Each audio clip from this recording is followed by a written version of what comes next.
The bank manager dismissed her, insulted her, and called her useless, not realizing she was the CEO of the company keeping his branch alive. It was a Wednesday morning in late April when Danielle Mercer stepped into the Century Union Bank branch in Little Rock, Arkansas. She was wearing a navy blazer, dark jeans, and a pair of plain black flats. No jewelry, no flashy handbag, nothing that screamed status. Just a simple tote bag slung over her shoulder with a laptop, a notebook, and a pen that had long since run out of ink, but she still liked the feel of. To anyone watching, she looked like someone running a quick errand before heading into the office. And that was exactly what she wanted. Danielle wasn't there to make a scene. She wasn't there to be recognized. She was there because 3 separate complaints had been quietly flagged in the company's monthly report. Minor things, on the surface: delays in business wire transfers, rude staff behavior, unreturned calls, all tied to this particular branch. And since it happened to be 10 minutes from her second apartment, she figured she'd check it out herself. As she stepped inside, she scanned the space. Clean floors, tidy counters, muted tones, a little too quiet. A customer filled out a deposit slip at the kiosk. A young man stood waiting in line with a check in hand. The 2 tellers behind the glass barely looked up. Danielle walked to the front desk where a woman in her mid-40s sat, typing something with exaggerated slowness. "Hi there," Danielle said, her tone friendly but firm. "Is the branch manager available?" The woman glanced up, eyes flickering to Danielle's face, then her clothes. "Do you have an appointment?" "No, but I'm with Richston Holdings. Just need a few minutes." The woman hesitated, then picked up the phone and dialed an extension. "Somebody from one of the account clients. She says she needs a few minutes," she murmured, covering the receiver with her palm as if Danielle couldn't hear her anyway. A minute later, the branch manager walked out from the side office. Ronald Stratton, mid-50s, khaki slacks with a light blue button-down and the kind of tie you wear because you have to. His expression was polite, but thin. "Ma'am, we're quite booked today," he said as he approached, not offering a handshake. "What exactly do you need?" Danielle offered a smile. "I wanted to check in on some recent feedback we've gotten about this location. A few of the business services flagged delays and—" "Hold on," Ronald said, holding up a hand like he was stopping traffic. "You said you're from Richston?" "Yes," she answered. "And they sent you here to check on us?" "Just me today, I manage—" "So they sent you." He gave a small laugh under his breath, more to himself than to her. "All right, well, what kind of delays are we talking about?" Danielle's smile didn't fade, but her voice dropped half a notch. "A couple of issues with the business wire process, a lack of response to client calls, things like that. Well, those aren't under my direct control," he said quickly. "We're understaffed and overregulated. Most of these complaints come from people who don't understand how banking works." His tone was sharper now, defensive. She wasn't even sure he was talking to her anymore. "I get that, but these were pretty specific cases," Danielle said, trying again. "And since Richston moves a lot of volume through this branch, we thought—" "Let me stop you right there," Ronald said, waving a dismissive hand. "Look, I've been in this business 30 years. I know when people are trying to micromanage something they don't understand. No offense, but this isn't a daycare center. We don't need random employees showing up with checklists." He turned slightly, adjusting his tie, then muttered something under his breath. Danielle wasn't sure she heard it right, but then he said it again, louder this time, like he wanted it to land. "Figures they'd send the useless one?" Everything in the lobby froze for half a second. A young teller behind the glass paused mid-scan of a check, eyes flicking toward them. A man in line looked up, brow furrowed. Danielle stared at Ronald, her expression calm. Not blank, not hurt, just still. She took a slow breath. "I'd like to speak to the regional director," she said evenly. "Today, if possible." But Ronald laughed, dry and sarcastic. "And I'd like a vacation home in Naples. Let me guess, you want a coffee while you wait too?" Danielle opened her tote bag. Quietly. No rush. She pulled out a sleek black business card case, flipped it open, and handed him a card with her name in embossed lettering across the top. He stared at it, then looked up at her, then stared at it again. CEO, Richton Holdings Group, Danielle Mercer. But before he could speak, the silence between them had already said enough. Ronald's mouth hung open just slightly. He didn't blink. The only thing that moved was the card in his hand. Subtle tremble, like it suddenly weighed more than it should have. His eyes traced her name again, as if hoping some fine print would tell him this was all a misunderstanding. But Danielle said nothing. She didn't rush to explain, didn't clarify. She just let him sit in that moment, in the very room where he'd decided she was beneath his time. He started, the sound barely leaving his throat. You're the CEO? She gave a single nod. Calm, controlled, still not angry. She didn't need to be. From behind the counter, the younger teller, a woman maybe in her late 20s, lowered her eyes awkwardly and pretended to be typing something, though her screen hadn't changed. The man waiting in line stepped aside, quietly pulling out his phone as if pretending to scroll, but clearly following what was happening. Danielle gestured toward the office doors. Shall we? Ronald blinked again. Right. Yes, of course. This way. He turned and led her toward the glass-paneled conference room, but his usual stride had vanished. It wasn't confident anymore. It was slow, cautious, like he'd forgotten how to walk with purpose. He fumbled the handle slightly before opening the door for her. Once inside, Danielle sat, crossing one leg over the other. Ronald stayed standing. I want to clarify something, he began, forcing a laugh that didn't fit. Obviously, I didn't realize who you were. I thought, well, honestly, I assumed you were from one of the satellite teams. You assumed a lot, she said, her voice still level. He chuckled again, nervous this time. It's not personal. We get people in here all the time claiming to be from headquarters. Usually they want things that don't even fall under our scope. They don't get the pressure we're under, the red tape. She raised her hand just a little. He stopped mid-sentence. I'm not here to argue about pressure, Ronald, she said. I came in because we received specific complaints. They weren't from random clients. They were from 3 of our top-tier partners who've banked with us for years. You may not realize it, but this branch handles nearly 30% of Richton's wire transfers. When that stops running smoothly, it matters. He swallowed hard. Danielle leaned forward slightly, not threatening, just clear. And then, instead of taking 5 minutes to listen, you decided to size me up based on how I looked. You interrupted me 3 times. Then you called me useless, in front of your staff, in front of customers. His eyes dropped to the table. I didn't mean it like that, he mumbled. But you said it, she replied. The silence that followed wasn't angry. It was worse than that. It was exact, precise, a stillness that required no explanation. Ronald fidgeted, adjusting his sleeves, then smoothing down his tie again, though it wasn't out of place. I'd like to speak with your regional director before noon, Danielle said, checking her watch. You'll call and make that happen. I'll wait here. He nodded quickly. Yes, of course. And Ronald? He looked up. Going forward, assume everyone who walks through that door deserves your respect, regardless of their title. Ronald nodded again, but there was nothing left in his eyes but confusion. Shame and ego were fighting it out behind his face, and shame was losing. Danielle leaned back in the chair, opened her tote again, and pulled out a notepad. She began writing calmly, without looking at him. He stood there for another few seconds before stepping out and gently pulling the glass door closed behind him. Outside the room, the energy had changed. The front desk staff wasn't pretending anymore. The tellers had seen and heard enough to understand what just happened. Nobody was talking, but eyes were meeting. People were connecting dots. Back inside, Danielle's pen scratched across the page. She wasn't writing anything important, just notes to keep her hands busy. She didn't need to report the disrespect. She was the report. But what she didn't know yet was that her presence had stirred more than just one manager's nerves.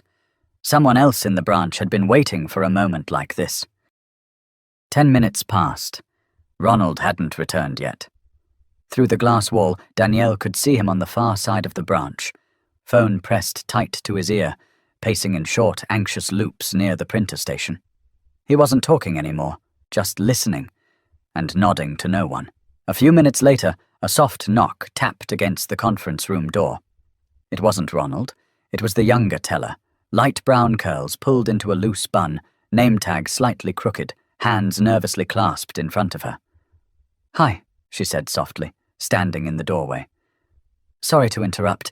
I didn't want to let the moment pass without saying something." Danielle looked up. "Go ahead." "I'm Renee Mathis," the teller said. "I've only been here 6 months. I was right there when Mr. Stratton said what he said. And honestly, it wasn't the first time. He talks like that, to women, to younger staff, to anyone he thinks won't push back." Danielle didn't react. She let Renee speak. "I didn't say anything earlier because, well, I need this job," she continued, eyes flicking toward the hallway. "But the way you handled it? Quiet, calm, direct. That was something I haven't seen before. You didn't yell. You didn't flex. You just held your ground." And he folded. Danielle smiled slightly. "I didn't need to raise my voice." Renee stepped in a little further. "If anyone from HR or corporate does a follow-up, I'll talk. I've got stories. There are others too. They're just scared. He plays favorites. Uses tone as a weapon. Acts like we're beneath him." Danielle nodded. "Thank you for telling me. You weren't obligated to.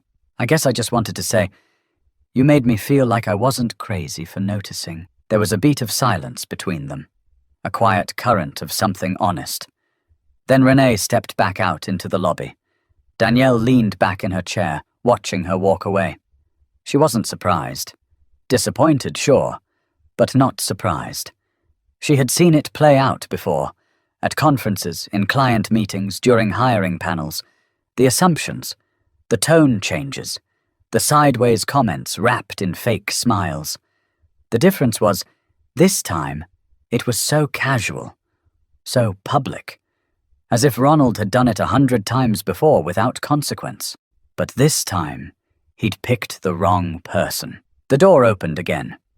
Ronald stepped inside, a little more subdued now. His tie was loose. His hand gripped a manila folder like a life raft. "The regional director is available by video call," he said quietly. "They've cleared 15 minutes, starting now." Danielle gave a small nod and rose to her feet. "Good. Set it up." He clicked the monitor on, tapped a few buttons, and soon a window opened on the large screen. A face appeared, mid-40s, dark suit, silver earrings, clean voice.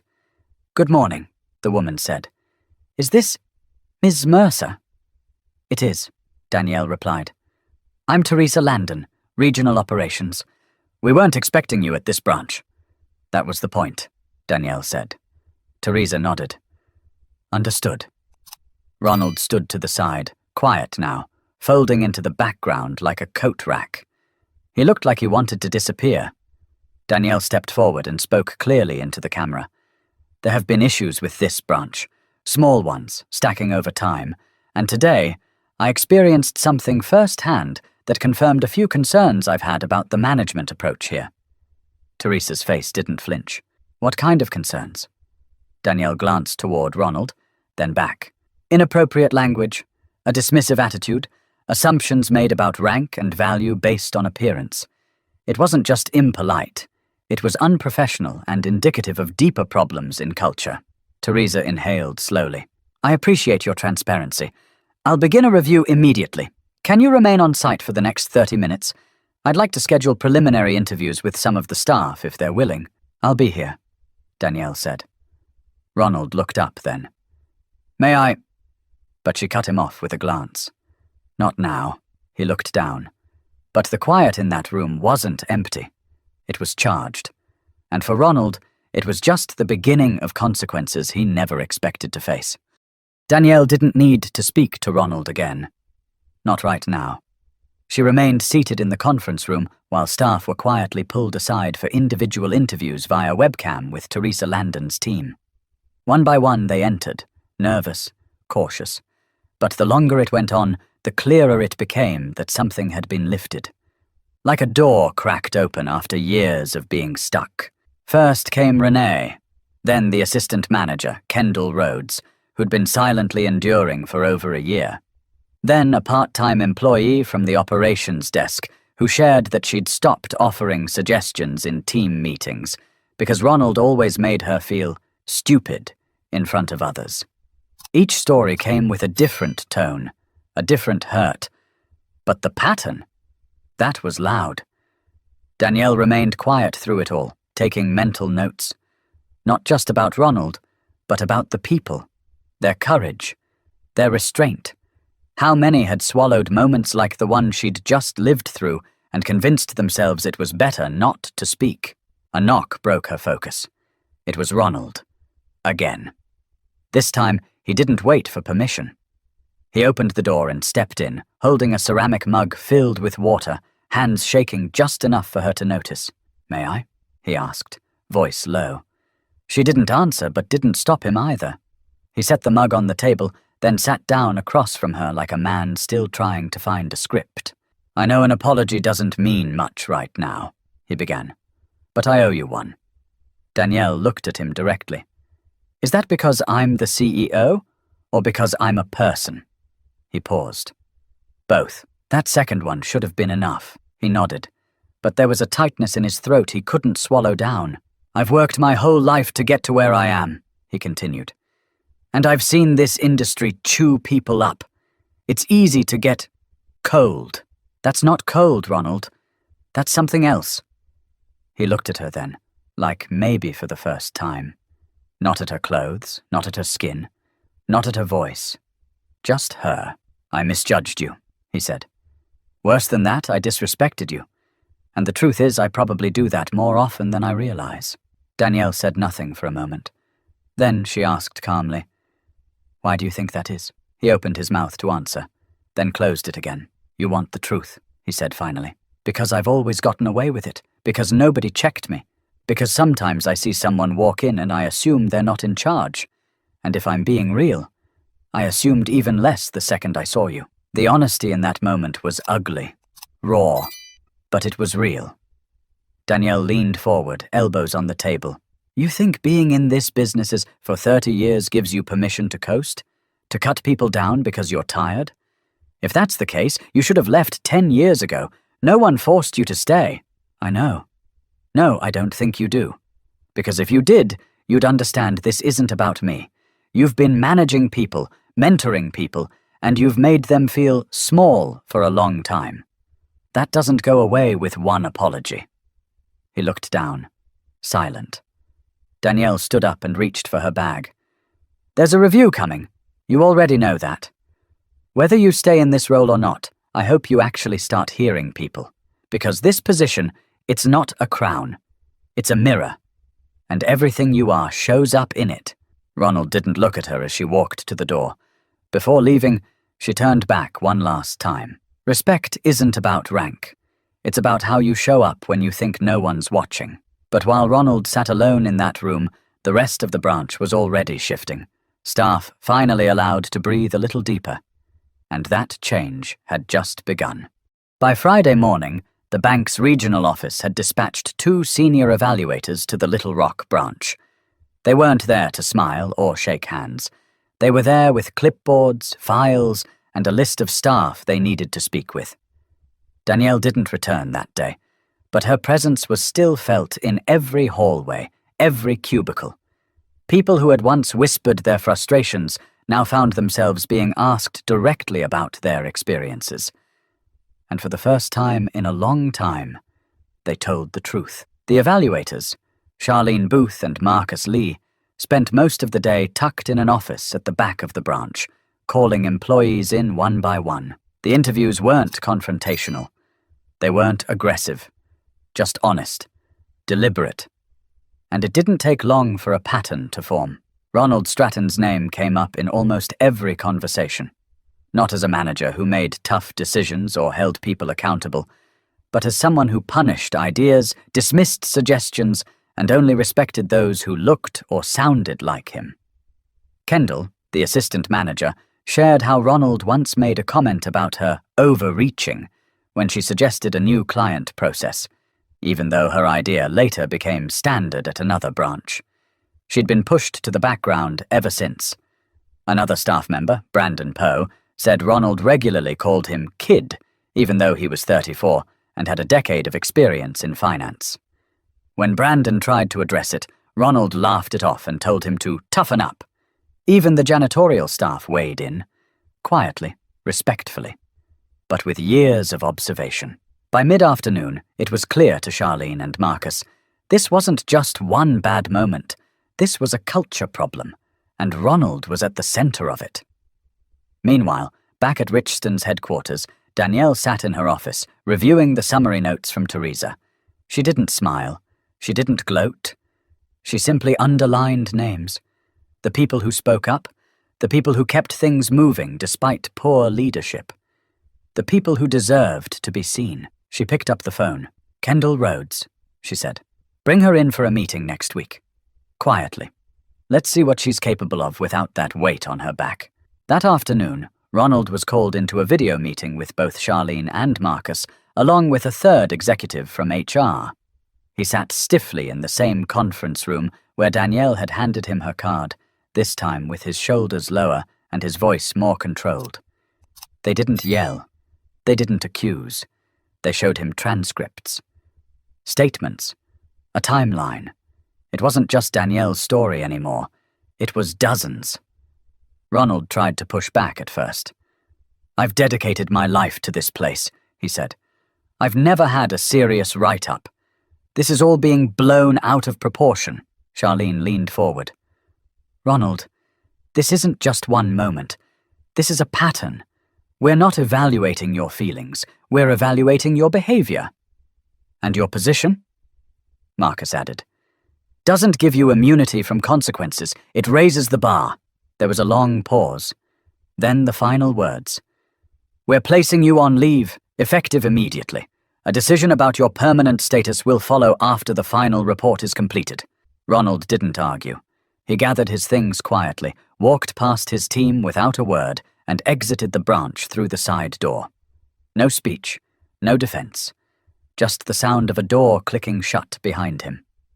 Inside, the branch didn't erupt with cheers or high fives. It didn't need to. The silence felt different now. Not heavy, not nervous. Just clear. Like fresh air after a long storm. But Danielle knew this wasn't the end of something. It was the start. And for the people still working inside that building, change wasn't just coming. It had already arrived. The following Monday, the branch looked almost the same from the outside. Same brick facade, same blue and silver signage, same faint buzz of morning activity as doors unlocked at 8:55 a.m. sharp. But something had shifted. It wasn't visible, not exactly. It was in how people moved, how they greeted each other, how they took their time speaking. Kendall Rhodes had been named interim branch manager. No big announcement, just a quiet handover and a new nameplate placed outside the office door. Her posture had changed too, not stiffer, not more rigid, just steadier, like someone finally given room to stand up straight. Danielle arrived just before noon. She didn't announce it. She walked in like she had the week before, tote bag on her shoulder, simple blazer, low heels. But this time, the energy around her wasn't confusion. It was respect. Kendall met her at the front and shook her hand. "Would you like to talk in my office?" she asked. Danielle nodded. "Let's." Inside they sat down across from each other. A soft lamp hummed in the corner. The walls were plain. The air didn't feel tight. "I wanted to say thank you," Kendall began. "Not just for what happened with Ronald, but for how you handled it. Quietly, decisively. You didn't come in to humiliate him. You came in to check the system." Danielle smiled slightly. "He humiliated himself." Kendall exhaled through her nose, half laugh, half relief. "There's been this culture here, one where if you didn't match a certain mold, your ideas got shelved. You'd get interrupted or sidelined. You start to think it's normal. It's not," Danielle said. "But it's common." Kendall looked down at her desk, then back up. I've got a few ideas I've been sitting on. Ways to improve client service, reduce wait times. I don't want to waste your time. You're not. Danielle pulled a notebook from her tote. Let's hear them. For the next 20 minutes, Kendall walked her through proposals she'd been refining on her own time. Nothing flashy, just real practical adjustments that showed she understood both the numbers and the people. Danielle listened carefully, asked a few questions, took notes. Not performative ones, real ones, like someone who planned to follow up.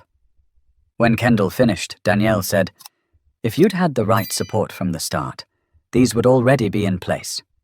"Maybe," Kendall replied. "But maybe it took the wrong person stepping aside to let the right things through." Danielle didn't smile this time. She nodded once. "Make the changes. Take the lead. And if anyone tries to drag you back into silence, you let me know." As she stood to leave, Kendall said, "One more thing. What made you come in person last week?" Danielle paused. "I used to work front desk at a branch not too different from this one, before Richstone. I remember what it felt like when higher-ups only saw data and never the people behind it. I told myself if I ever made it to the top, I'd never forget what the bottom looked like." Kendall was quiet for a second, then said, "You kept your promise." Danielle gave her a look. "So will you?" She stepped out of the office and passed by Renee, who offered a small wave from her teller window. Danielle smiled and returned it. As she walked out of the branch and into the sunlight, she didn't feel triumphant. She felt steady, not because one man had been held accountable, but because a room full of people had finally been heard. But before she drove away, she made one more note in her phone. Check in on Kendall in 6 weeks, because real leadership isn't about showing up once, it's about showing up again. 3 weeks later, Danielle sat alone in a corner booth at Café Monette, a quiet spot tucked between an insurance office and a used bookstore in downtown Little Rock. It was her thinking place. No one knew to look for her there. No emails, no meetings, just a coffee, a pen, and whatever thoughts refused to leave her alone. She scrolled through her phone, rereading Kendall's latest update. Client response time reduced by 22%. 3 new business accounts opened this week. Staff morale higher than it's been in years. Danielle smiled. Not wide, just enough to feel it in her cheeks. The truth was, she hadn't planned for that moment at the bank to become anything bigger. She'd gone in as quietly as she could, expecting to ask a few questions, maybe follow up through the usual channels. But then Ronald opened his mouth, and everything changed. It had reminded her of something her grandfather once told her when she was 12. They were at a gas station outside Texarkana, and the clerk had ignored them for nearly 10 minutes before helping the customer behind them. She'd asked him afterward why he didn't say anything, why he didn't demand better treatment. He had smiled and said, "Sometimes silence isn't weakness. It's the wind-up before the swing." She never forgot that. Danielle didn't need to yell to be heard. She didn't need to throw her title around to make a point. What she did was pay attention, then move with intent. And in that moment with Ronald Stratton, she hadn't just reacted. She had recalibrated the entire room. She stirred her coffee absent-mindedly, then set her phone aside and picked up a napkin. Scribbled a thought on it. Power doesn't always walk in shouting. Sometimes it shows up with a pen and waits. It was a lesson not just for Ronald, or for Kendall, or Renee. It was for anyone watching from the sidelines, anyone who's ever been talked over, underestimated, or brushed aside. Because the truth? People will make assumptions. Based on how you look, how you talk, what they think you are. They'll put you in a box you never agreed to stand in, but that's their box, not your boundary. Danielle had no intention of becoming a symbol, but in quietly calling out the behavior, in demanding better without saying more than she had to, she became something else entirely. A reminder that the loudest person in the room isn't always the one in charge. She finished her coffee, folded the napkin, and slipped it into her notebook. Before she left, she called the regional office, left a short message for Teresa Landon. "Tell her thank you," Danielle said, "for listening, for acting fast, and let her know Kendall's doing better than good. She hung up. And as she walked to her car, the weight of the past few weeks didn't feel heavy anymore. It felt necessary. Because leadership isn't about title or salary or sitting at the head of the table. It's about how you treat people when you think you don't need anything from them. It's about how you handle power when no one's watching. So here's the truth. You don't have to shout to make noise. You don't have to fight to be right. But when the moment comes to speak, speak clearly. And when someone tries to tell you who you are, let your actions introduce you instead. Because respect is earned in silence and proven in the echo that follows. If you've ever been overlooked, mislabeled, or talked down to, remember this story. And remember that the room will always feel different once people realize who just walked in. Like, share, and subscribe if this story spoke to something you've lived through. And never forget, what people assume about you says more about them than it ever will about you.